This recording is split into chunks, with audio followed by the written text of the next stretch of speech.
Keluarga kerajaan, kami mengucapkan selamat datang di online service GBI Villa Citra. Berikut kami beritahukan tata cara ibadah secara online.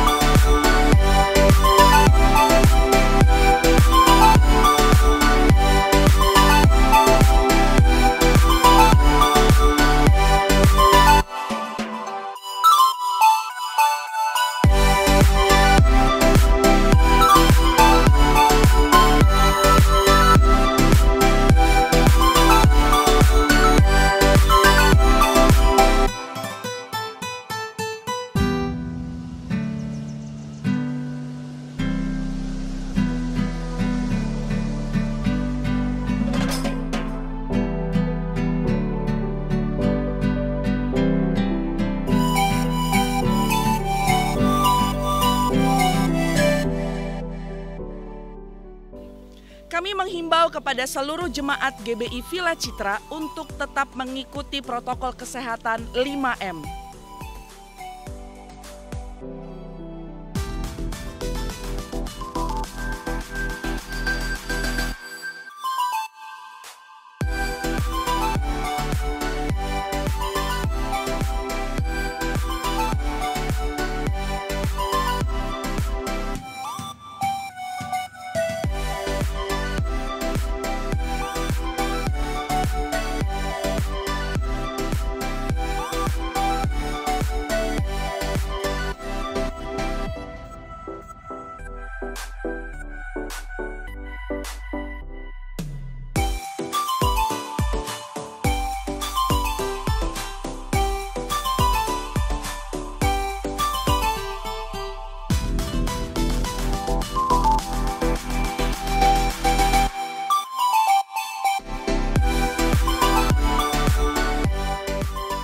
Dan akhirnya kami mengucapkan selamat mengikuti ibadah raya secara online dan Tuhan Yesus memberkati.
Shalom jemaat Tuhan, puji nama Tuhan, hari ini kita kembali lagi beribadah bersama-sama.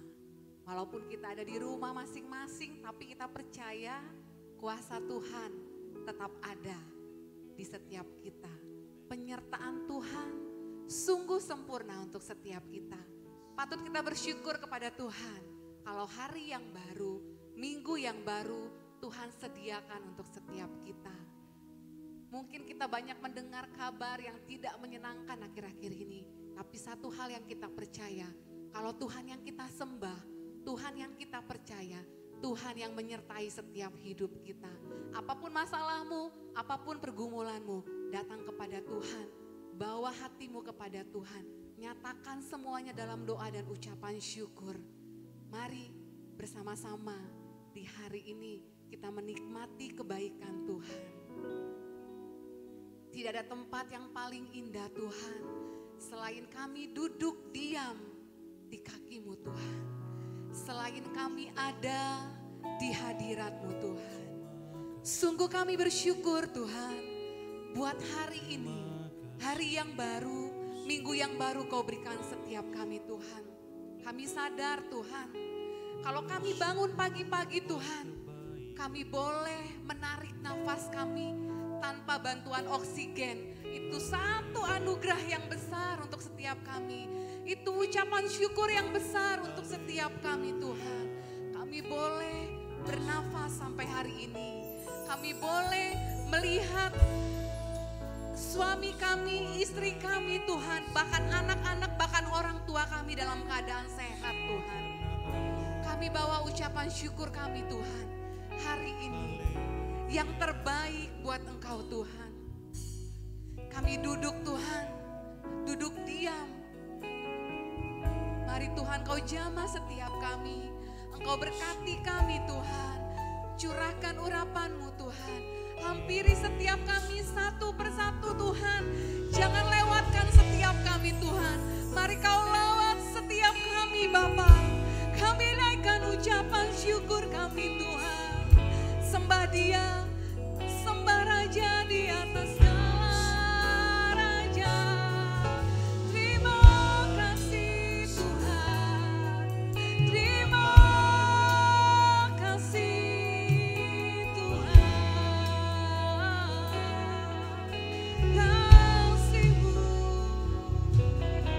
Kasih-Mu besar Tuhan. Yesus Tuhan.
Tidak ada kasih yang lebih besar dari Tuhan kita Yesus Kristus yang mengorbankan nyawanya untuk setiap kita, yang memberikan nyawanya untuk setiap kita. Terima kasih Tuhan, karena kami ada oleh karena anugerah-Mu besar untuk setiap, karena kasih setiamu besar, selalu baru Tuhan, setiap pagi selalu baru Tuhan. Kami nyatakan pujian kami Tuhan, sebagai ucapan syukur kami Tuhan, sebagai ucapan syukur kami Yesus.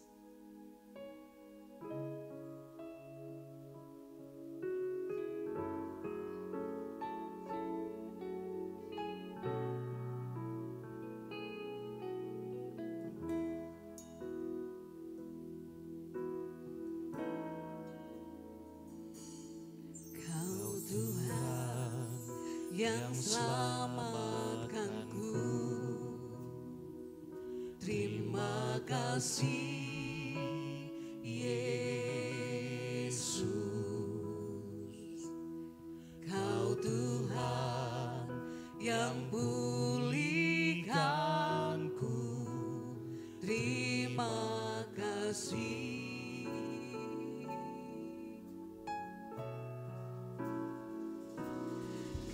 Tuhan yang sembuhkanku,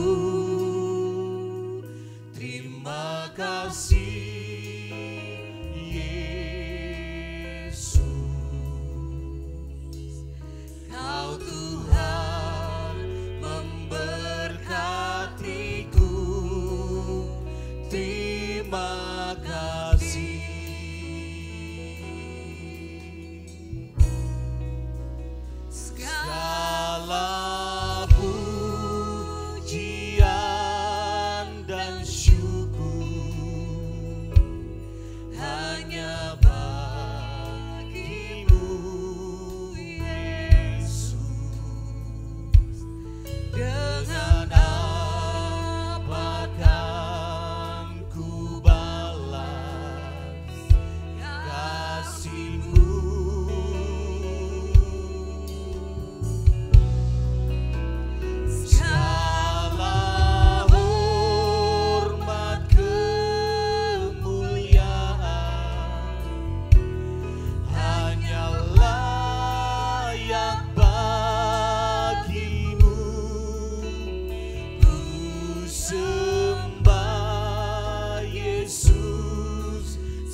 Sudah sembuh Tuhan.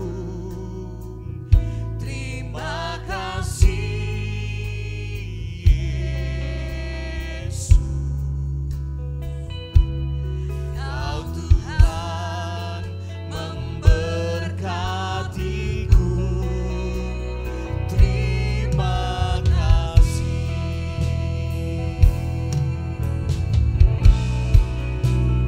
Segala pujian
Sungguh kami tidak dapat mengukur Tuhan, betapa dalamnya Tuhan, betapa tingginya Tuhan, betapa lebarnya kasih-Mu Tuhan untuk setiap kami. Kami bangga jadi anak-Mu Tuhan. Terima kasih Tuhan. Terima kasih Tuhan. Bersyukur Tuhan buat hari ini. Kami bersyukur Tuhan. Terima kasih buat setiap kemenangan yang Kau berikan untuk setiap kami Tuhan. Terima kasih Tuhan. Kami sorakan, kami kibarkan panji kemenangan dari-Mu Tuhan. Terpujilah nama-Mu Yesus, Tuhan kami Tuhan. Terpujilah nama-Mu, Raja di atas segala raja Tuhan. Surga bumi bersorak, tinggikan nama-Mu Tuhan. Di dalam nama Tuhan Yesus Kristus, kami mau serahkan ibadah kami Tuhan hari ini. Haleluya, terpujilah nama-Mu. Amin. Shalom jemaat Tuhan. Shalom. Saya percaya jemaat Tuhan diberkati Tuhan dengan luar biasa. Mari bersama-sama kita puji nama Tuhan. Mari bersama-sama kita sorakan kemenangan buat Tuhan. Mari bersama-sama kita naikkan pujian kita yang terbaik buat Allah kita. Haleluya.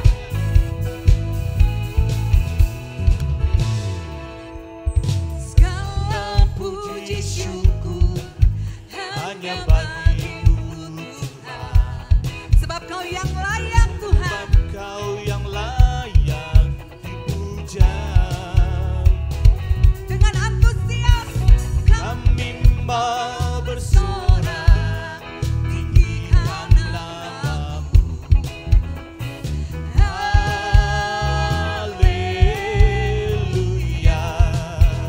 sekali lagi katakan segala puji syukur. Segala puji syukur Amin Tuhan. hanya bagi-Mu Tuhan. Sebab Kau yang layak dipuja. Kami mau bersorak Tuhan. Kami mau bersorak, tinggikan nama-Mu. Haleluya. Mari kita sorakkan kemenangan kita. Soraklah, haleluya.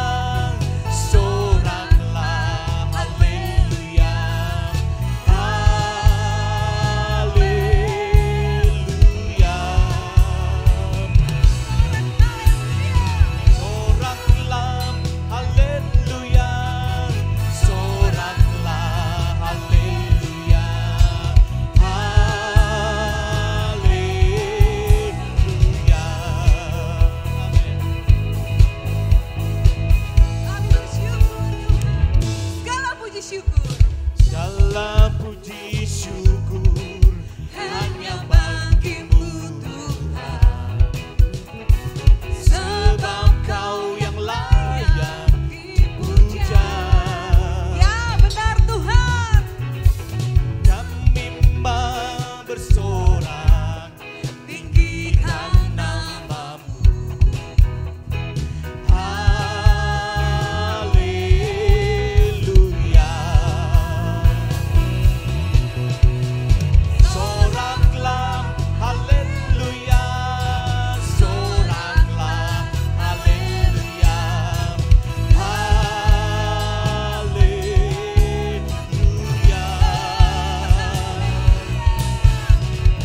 Soraklah, haleluya.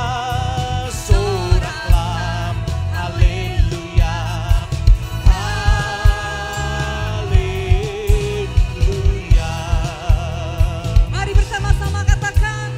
Soraklah, haleluya. Kita bertepuk tangan buat Tuhan Allah kita. Soraklah, haleluya. Haleluya. Sorak haleluya. Soraklah, haleluya. Soraklah, haleluya. Haleluya. Kami sorakkan kemenangan. Soraklah,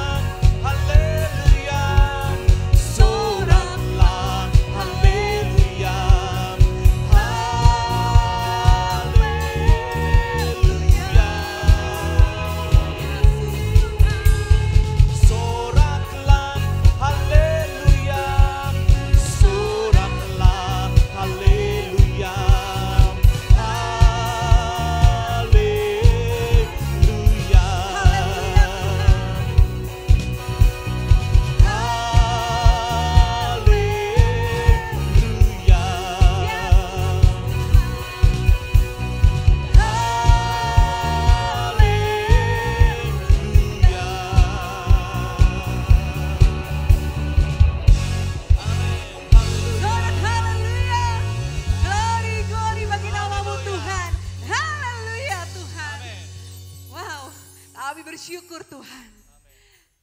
Kami disenangkan, kami bersuka cita Tuhan. Jiwa kami bersuka Tuhan. Terima kasih Tuhan. Kami siapkan hati kami Tuhan, untuk kami mendengarkan firman-Mu Tuhan. Biar firman-Mu boleh tertanam dalam setiap hati kami. Boleh bertumbuh kami Tuhan. Dan kami boleh berbuah Tuhan, menjadi pelaku-pelaku firman-Mu.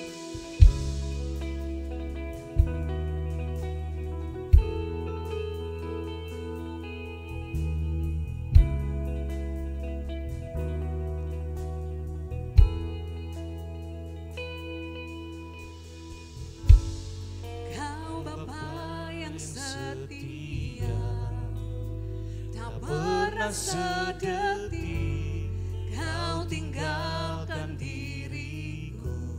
Ya benar Tuhan.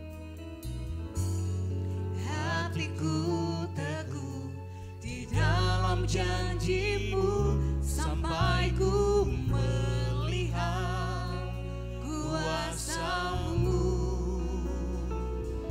Karya-Mu sempurna, ajaib dan mulia.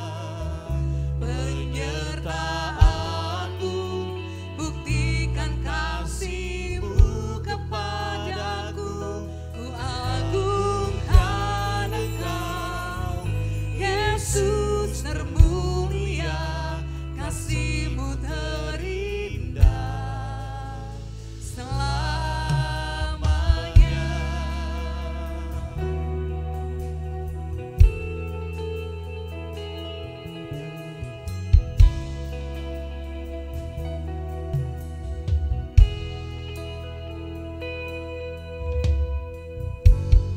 Kau Bapa yang setia, tak pernah sedetik Kau tinggalkan diriku.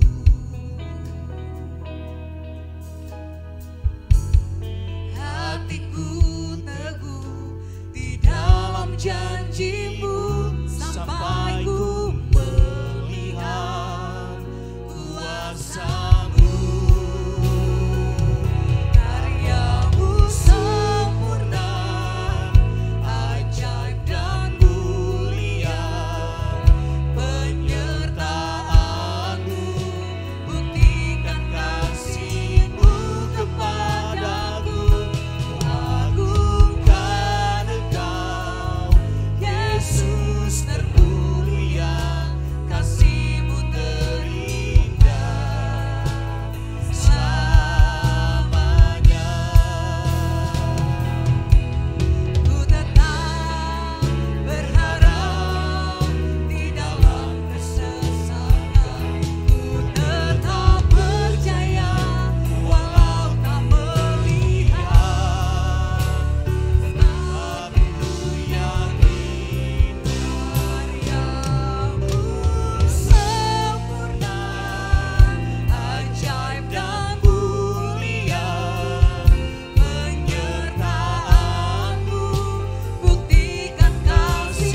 Bapa di sorga, dalam nama Tuhan Yesus Kristus, pada hari ini kami kembali mengadakan ibadah secara online melalui live streaming dalam rangka mendukung upaya pemerintah dalam mencegah COVID-19 yang hari-hari ini sedang merajalela melanda negeri ini, sehingga dalam satu hari terjadi kasus kematian sekitar 550 orang, hampir 600 orang. Sementara dalam satu hari begitu banyak yang terpapar COVID, mencapai 25.000 orang per hari. Sehubungan dengan itulah kami juga mendukung upaya pemerintah ini dalam hal mencegah penyebaran COVID, sehingga kami juga mengadakan ibadah online. Tuhan menolong kami, setiap kami yang ada di rumah yang sedang menyaksikan ibadah ini, tidak mengurangi hormat kami kepada Tuhan. Kami tetap memiliki sikap untuk tunduk di hadapan Tuhan, mendengarkan apa yang Tuhan mau sampaikan kepada kami melalui kebenaran firman Tuhan ini. Tuhan urapi hamba-Mu dan urapi kami semua yang ada di rumah. Di dalam nama Tuhan Yesus kami berdoa dan bersyukur. Amin. Ya, shalom Bapak Ibu Saudara yang kekasih dalam Tuhan, yang sedang ada di rumah, yang sedang mengikuti live streaming hari-hari ini, mulai minggu ini dan minggu ke depan seterusnya. Tapi tidak terlampau lama kita berdoa supaya ibadah onsite segera kita kembali di gereja. Tapi untuk sementara waktu kita mengadakan ibadah melalui live streaming atau melalui online saja. Ya, karena dalam hari-hari ini begitu luar biasa, Jakarta sudah menerapkan PPKM, bahkan di kota kita Bandar Lampung juga sedang naik penularan COVID-nya, sudah memasuki zona merah. Sehubungan dengan itu kita ikuti program pemerintah ini dalam rangka mencegah penyebaran COVID supaya tidak menyebar kemana-mana. Kita saling mengingatkan, saling disiplin menjaga kesehatan kita, baik kita menerapkan protokol kesehatan yang sudah ditetapkan oleh pemerintah. Nah, Bapak Ibu Saudara, hari ini kita akan berbicara tentang khotbah Tuhan Yesus di atas bukit mengenai 9 ucapan Tuhan Yesus tentang berbahagialah. Hari ini kita akan mempelajari satu saja, berbahagialah orang yang miskin di hadapan Allah. Inilah tema khotbah hari ini, tanggal 4 Juli 2021. Saya ambil dalam Matius pasal 5 ayat 3. Berbahagialah orang yang miskin di hadapan Allah, karena merekalah yang empunya kerajaan sorga. Nah, pernyataan Tuhan Yesus ini merupakan paradoks atau bertentangan dalam kehidupan nyata di dunia ini. Karena kemiskinan itu identik dengan ketidakpunyaan. Kemiskinan itu sama dengan orang yang tidak memiliki apa-apa. Kemiskinan itu adalah sama dengan kesengsaraan dan penderitaan. Nah, bagaimana mungkin orang yang miskin bisa disebut berbahagia? Namun Tuhan Yesus menyatakan berbahagialah orang yang miskin di hadapan Allah. Bukankah ini seolah-olah bertentangan atau paradoks dengan kehidupan yang nyata di dunia ini? Nah, Bapak Ibu Saudaraku yang kekasih dalam Tuhan, pada dasarnya semua orang menginginkan kebahagiaan. Semua orang ingin memiliki kebahagiaan. Dan kebahagiaan itu sesungguhnya adalah hak setiap orang. Tetapi mengapa fakta dalam kenyataannya, dalam kehidupan ini menunjukkan tidak semua orang mengalami kebahagiaan? Banyak orang yang kaya, saudaraku yang kekasih, dalam perhitungan logika seharusnya berbahagia, tetapi mereka tidak memilikinya. Tapi ternyata mereka sangat menderita dalam kekayaan mereka. Hal ini membuktikan bahwa tidak orang-orang yang memiliki kekayaan, orang yang memiliki semuanya, tidak menjamin bahwa orang tersebut bisa hidup berbahagia. Demikian juga banyak keluarga yang tampaknya bahagia, tetapi sesungguhnya mereka sedang menderita dalam batin mereka karena mereka tidak bahagia. Nah, mengapa saudaraku yang kekasih? Nah, tentu hal ini disebabkan karena mereka tidak menemukan kebahagiaan yang sejati. Akibatnya, apapun yang mereka usahakan dan mereka berusaha untuk menciptakan kebahagiaan itu sendiri, pada akhirnya mereka tidak bahagia. Nah, pertanyaannya mengapa, saudara? Karena kebahagiaan yang sejati hanya ada pada mereka yang sungguh-sungguh hidup dalam Tuhan. Kemiskinan tidak lagi menjadi alasan mereka tidak menikmati kebahagiaan. Karena Tuhan Yesus mengatakan, berbahagialah orang yang miskin di hadapan Allah. Artinya, saudaraku yang kekasih, Tuhan ingin mengatakan bahwa kebahagiaan yang sesungguhnya tidak hanya dimonopoli oleh sekelompok orang yang merasa memiliki segala-galanya. Mari kita mempelajari apa yang dimaksud dengan perkataan Tuhan Yesus, miskin di hadapan Allah. Berbahagialah orang yang miskin di hadapan Allah, karena mereka yang mempunyai kerajaan sorga. Nah, saudaraku yang kekasih, kata miskin di hadapan Allah, ya, kalau kita melihat dalam versi yang lain, dia menggunakan kata poor in spirit. Artinya, saudaraku yang kekasih, kata ini tidak menunjukkan bahwa mereka miskin dalam hal jasmani, mereka miskin dalam hal ekonomi maupun dalam hal keuangan. Tapi miskin dalam roh, miskin secara rohani, saudaraku yang kekasih, poor in spirit, saudara. Ya, nah, apa arti miskin dalam roh? Jadi orang berbahagia itu orang yang berbahagia, miskin dalam roh. Miskin dalam roh itu apa, saudara? Kalau saya coba menerjemahkan dalam pengertian pemahaman bahasa saya sehari-hari, miskin dalam roh itu pertama adalah orang yang tidak sombong rohani, ya, orang yang tidak memiliki kesombongan rohani. Nah, apa sih ciri-ciri orang yang memiliki kesombongan rohani, Bapak Ibu Saudara? Orang yang memiliki kesombongan rohani adalah orang yang pertama menentang otoritas di atasnya. Ya, setiap kita itu memiliki otoritas di atasnya. Misalnya seorang anak menentang orang tuanya, itu bisa dikategorikan bahwa dia adalah sombong rohani.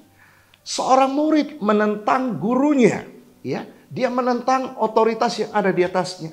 Seorang karyawan dia menentang bosnya. Seorang anggota jemaat dia menentang gembalanya atau pendetanya, atau rakyat menentang presidennya. Itu artinya itu orang yang sombong sebenarnya, ya. Bisa dikategorikan sombong rohani. Saudaraku yang kasih. Mari kita lihat contoh dalam Alkitab, saudara. Di dalam Lukas pasal yang ke-18 ayat 9 sampai ayat 12 saya akan bacakan. Dan kepada beberapa orang yang menganggap dirinya benar dan memandang rendah semua orang lain, Yesus mengatakan perumpamaan ini. Ada dua orang pergi ke bait Allah untuk berdoa. Yang seorang adalah Farisi dan yang lain pemungut cukai. Orang Farisi itu berdiri dan berdoa dalam hatinya begini, "Ya Allah, aku mengucap syukur kepadamu karena aku tidak sama seperti semua orang lain. Bukan perampok, bukan orang lalim, bukan pezina, bukan juga seperti pemungut cukai ini. Aku berpuasa 2 kali seminggu. Aku memberikan 1/10 dari segala penghasilanku." Nah, saudaraku yang kekasih, kita melihat bahwa ada dua orang yang berdoa di bait Allah. Yang satu orang itu adalah orang Farisi, yang satu adalah pemungut cukai. Nah, dari ayat-ayat ini kita bisa melihat bahwa ciri-ciri orang yang sombong rohaninya, ya, adalah orang yang merasa dirinya paling benar. Dia merasa dirinya paling suci, paling saleh, ya.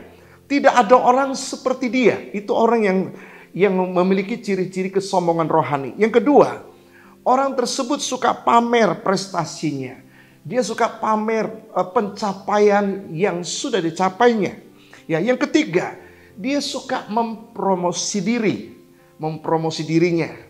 bahwa dia mungkin lebih hebat, lebih pintar, lebih baik, lebih cantik, lebih ganteng daripada orang lain.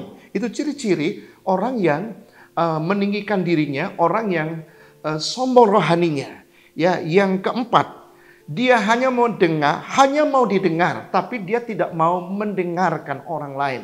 Itu ciri-ciri orang yang sombong rohaninya, ya. Yang kelima, dia suka sekali menggunakan Alkitab untuk memprotek dirinya, menjaga, melindungi dirinya. Sementara dia juga menggunakan Alkitab untuk menyerang orang lain, menjatuhkan orang lain, mencari kesalahan orang lain. Ya. Dan yang terakhir, dia suka menyalahkan Tuhan. Apapun yang terjadi dalam kehidupan Tuhan, kalau memang Tuhan ada, kenapa saya nggak diberkati? Kenapa saya kena sakit? Kenapa saya kena COVID? Katanya Tuhan ada. Nah, itu orang yang ciri-cirinya orang yang sombong rohani. Dia tidak mengakui kedaulatan Tuhan. Dia tidak pernah memeriksa dirinya.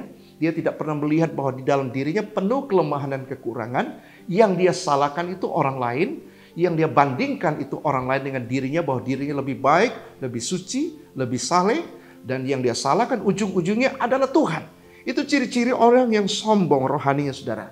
Nah, kesombongan adalah salah satu sifat yang paling dibenci oleh Tuhan. Kalau kita melihat dalam kitab Amsal pasal yang ke-6, ayat yang ke-16 sampai ayat yang ke-19, kita melihat ayat ini berkata 6 perkara yang dibenci oleh Tuhan. Bahkan 7 perkara yang menjadi kekejian bagi hatinya.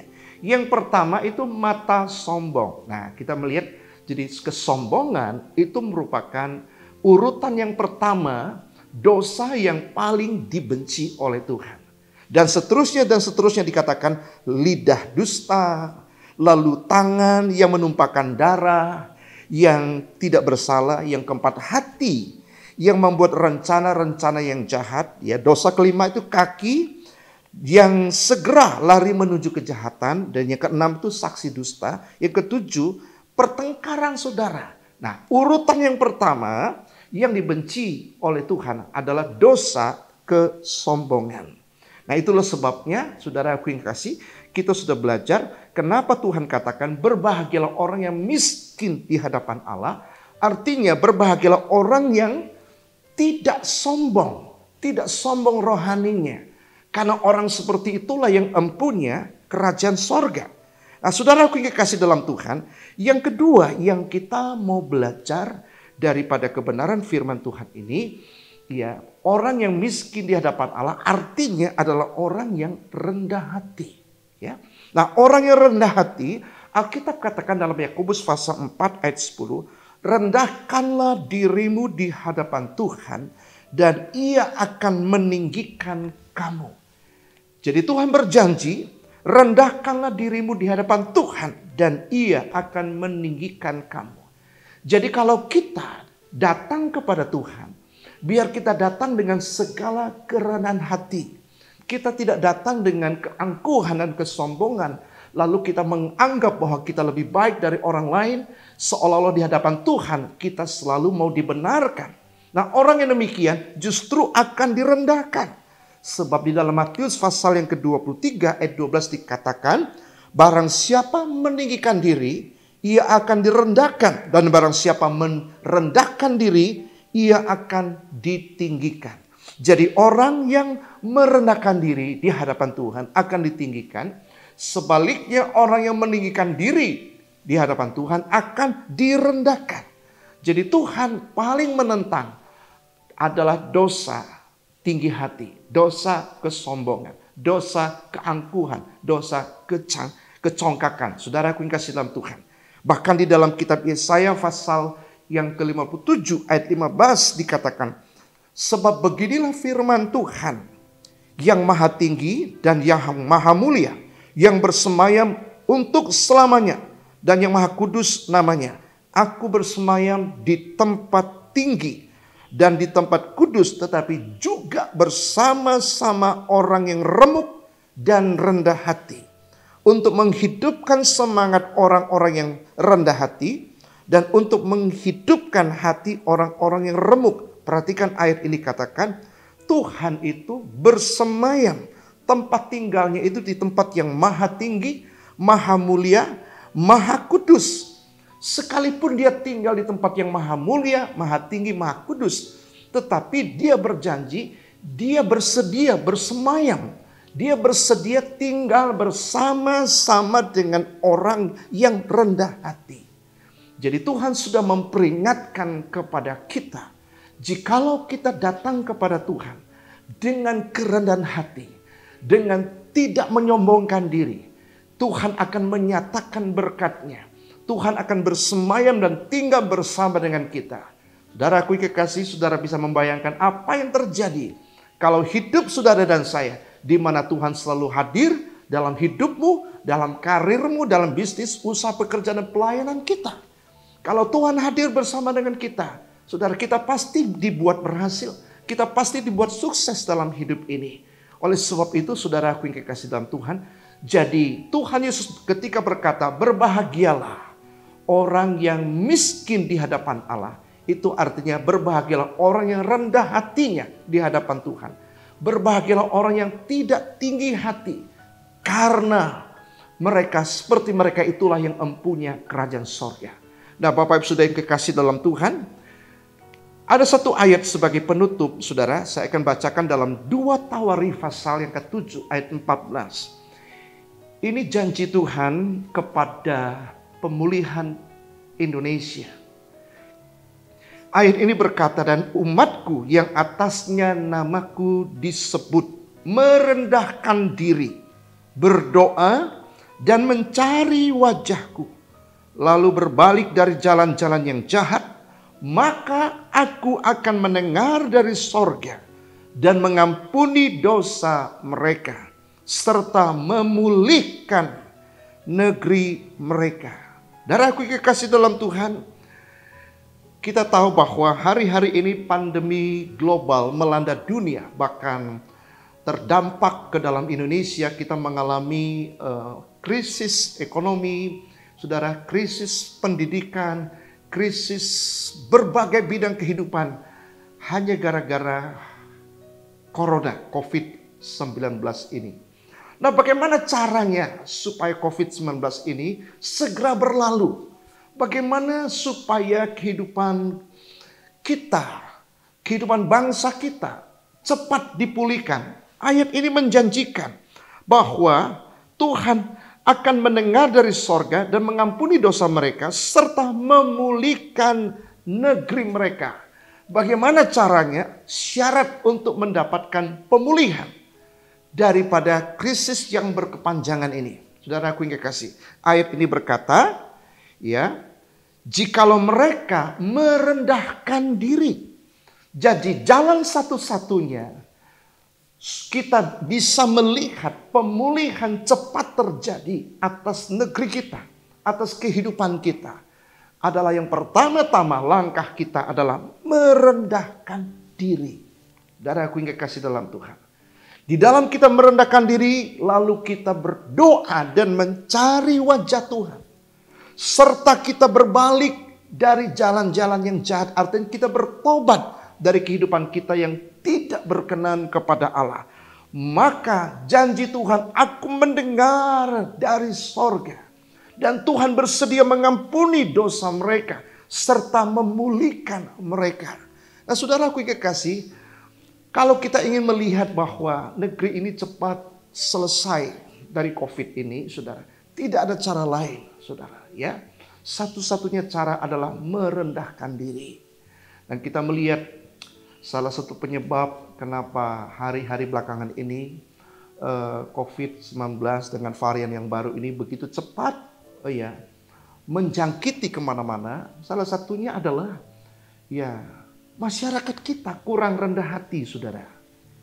Ya, pemerintah sudah menghimbau berkali-kali, memberi peringatan kepada seluruh masyarakat Indonesia supaya menerapkan protokol kesehatan dimanapun kita berada, menghindari kerumunan banyak orang, menjaga jarak, ya, pola hidup bersih, pola hidup sehat. Tapi mereka mengabaikan dan mengacuhkan. Nah, itulah sebabnya, saudaraku yang kekasih, kalau jangankan kita bicara soal Tuhan, Kalau saja kita tidak ada saling merendahkan diri. Ya, pemerintah menghimbaukan sesuatu yang baik untuk kita taati, untuk kita patuhi. Tapi kita dengan angkuh, dengan cuek, melanggarnya, akibatnya ya kita susah sendiri. Itu sebabnya Tuhan berkata, ya, aku mendengar dari sorga dan aku akan mengampuni mereka serta memulihkan negeri mereka. Jikalau mereka merendahkan diri dan berdoa mencari wajahku. Saudaraku yang kekasih, sebagai gereja Tuhan, sebagai orang percaya, mari kita belajar kalau kita datang kepada Tuhan. Kita datang dengan segala kerendahan hati. Ya, kita tidak menuding orang lain, menyalahkan siapapun.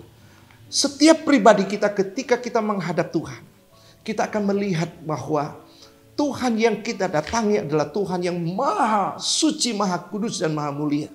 Siapakah kita sesungguhnya? Ya, di hadapan Tuhan kita ini seperti kain kotor. Saudaraku yang kekasih, kain kotor itu untuk apa, saudara? Untuk lap meja, lap tempat yang kotor. Kain kotor tidak mungkin kita kantongi di dalam kantong celana kita atau di tas kita, saudara. Kain kotor itu sesuatu yang tidak layak kita pegang dan kita simpan. Dan itulah keberadaan kita sesungguhnya di hadapan Tuhan.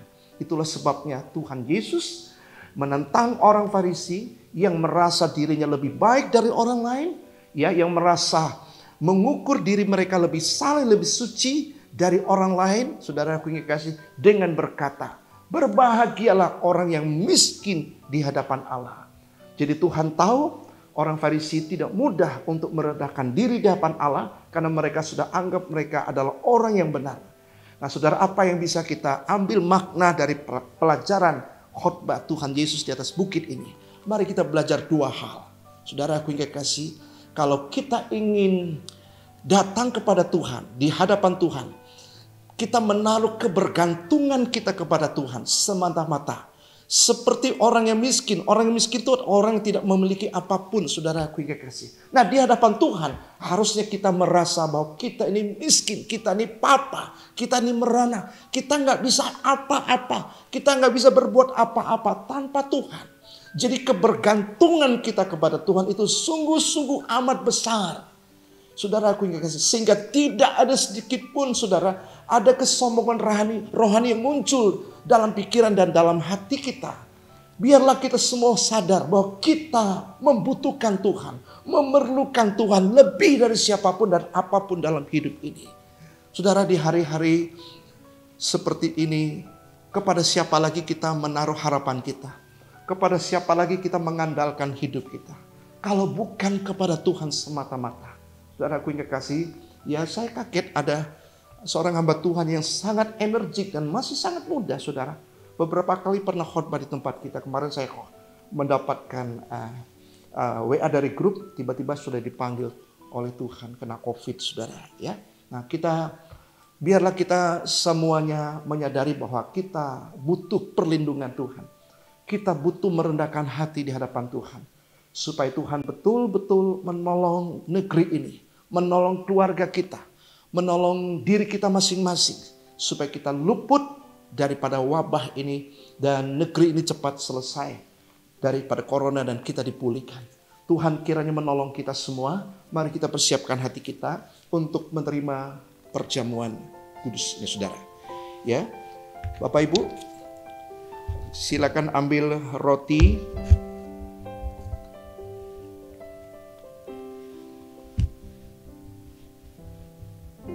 Nah, saudaraku yang kekasih dalam Tuhan, kita percaya bahwa perjamuan Tuhan ini, ya, di mana kita setiap kali kita memperingatinya, kita makan dan minum, kita ingat akan pengorbanan Tuhan Yesus. Melalui pengorbanan Tuhan Yesus di atas kayu salib ini, kita ingat bahwa dosa kita sudah ditebus, bahwa kita sudah diampuni. Kita yang tadinya tidak benar oleh karena dosa kesalahan kita, dibenarkan oleh anugerahnya, dibenarkan melalui pengorbanan, penebusan, karyanya di atas kayu salib. Kita adalah orang yang kotor, seperti kitab Yesaya katakan. Ya, kesalehan kita, kesucian kita seperti kain lara, seperti kain kotor. Kita adalah orang yang berdosa yang kotor. Tuhan sucikan kita melalui penumpahan darahnya. Kita adalah orang-orang yang tadinya tidak layak di hadapan Tuhan. Namun melalui pengorbanannya, melalui penebusannya di atas kayu salib, kita yang tadinya tidak layak, sekarang kita dilayakkan. Nah, oleh sebab itu saudara, mari kita ambil roti kita. Kita angkat roti kita. Kita pegang dengan tangan kanan kita. Kita dengarkan firman Tuhan. Firman Tuhan berkata, barang siapa makan dan minum tanpa mengakui tubuh Tuhan, mendatangkan hukuman atas dirinya. Sebaliknya, barang siapa makan dan minum dengan mengakui tubuh Tuhan. Jadi kalau kita makan perjamuan kudus, kita mengakui roti ini adalah tubuh Tuhan. Kita minum anggur ini, kita mengakui ini adalah darah Tuhan. Ya, itu mendatangkan mujizat, mendatangkan berkat, mendatangkan kehidupan yang kekal selama-lamanya. Nah, oleh sebab itu tidak salah kalau setiap sebulan sekali kita mengambil perjamuan ini. Saudaraku yang kekasih dalam Tuhan, mari kita angkat roti kita, saudara. Kita mau berdoa. Tuhan Yesus, kami percaya ketika kami mengambil bagian untuk menikmati roti dan anggur ini, kami sedang memperingati pengorbanan Tuhan Yesus. Melalui pengorbananmu di atas kayu salib Tuhan, kami ingat dosa kami sudah diampuni. Kami ingat bahwa kesalahan kami, Tuhan sudah tebus dan membenarkan kami. Kami yang tidak kudus disucikan oleh kuasa darah-Mu. Terima kasih Tuhan, terpujilah nama-Mu. Mari kita angkat tangan kita dan kita katakan bersama, oleh anugerahnya, roti ini adalah tubuh Tuhan Yesus yang sudah dipecah-pecahkan untuk menyembuhkan segala sakit penyakit kita, untuk menyembuhkan segala kelemahan-kelemahan kita. Oleh sebab itu, saya terima dengan iman. Saya percaya oleh bilur-bilur Tuhan Yesus, saya disembuhkan. Saya menjadi sembuh dalam nama Tuhan Yesus. Mari kita makan bersama-sama dalam nama Tuhan Yesus.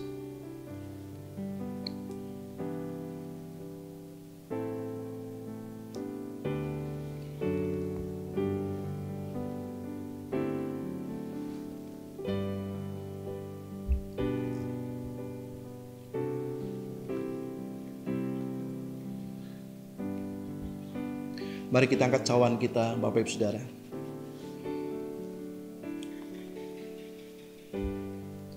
Demikian juga ia mengambil cawan sesudah makan, lalu berkata, cawan ini adalah perjanjian baru yang dimeteraikan oleh darahku. Perbuatlah ini setiap kali kamu meminumnya menjadi peringatan akan aku. Bapak Ibu Saudara, bukankah cawan yang atasnya kita ucapkan syukur adalah persekutuan dengan darah Kristus? Katakan amin. Amin. Bapak Ibu Saudara, mari kita angkat cawan kita.